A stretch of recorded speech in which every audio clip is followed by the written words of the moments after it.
I'm Nick Snow, watching Government for Oil and Gas Journal in Washington, D.C.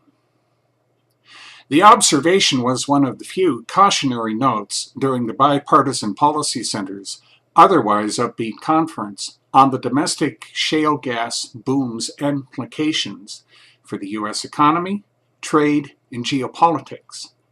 That made it all the more dramatic.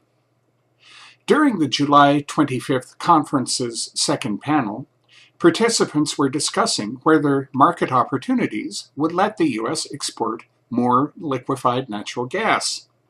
Then Kenneth B. Medlock, who is the Energy and Resource Economics Fellow at Rice University's James A. Baker III Institute for Public Policy, suggested public concerns over unconventional gas production's possible hazards could have a significant adverse impact. If you take shale gas out of the mix, the U.S. would be an LNG importer and give opportunities for entry to foreign suppliers who would not have them otherwise, he warned. Medlock's message was basic but essential. Public perceptions matter, and the oil and gas industry will need to maintain an exceptionally good performance record to avoid being saddled with unduly restrictive regulations. Things like Gasland, whether they're true or not, are putting pressure on firms to be the best operator using the best practices, he said. They affect public opinion, which can influence regulations. It may not be fair, but there are growing indications that hydraulic fracturing opponents are gaining ground with arguments based more on fear than facts. It even might lead some Democrats outside producing states to accept the argument in a cynical effort to attract votes in the 2014 and 2016 elections.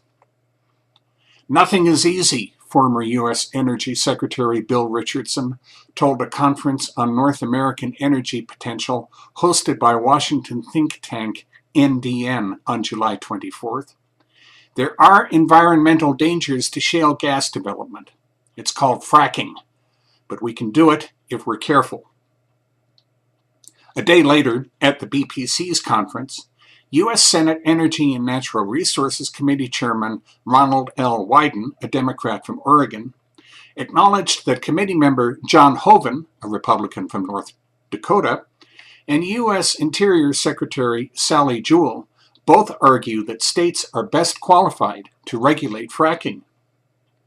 Then Wyden said he wanted to explore dividing fracking regulatory responsibilities between states, which would handle what happens underground, and the federal government, which would have responsibility for addressing above-ground issues.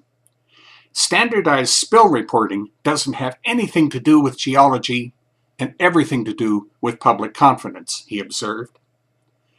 Many industry leaders acknowledge winning that confidence will be essential.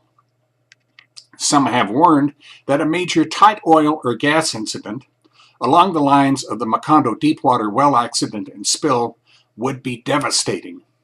The industry's overall fracking performance will have to be exceptional. That's Watching Government for this week. In Washington, I'm Nick Snow for Oil and Gas Journal.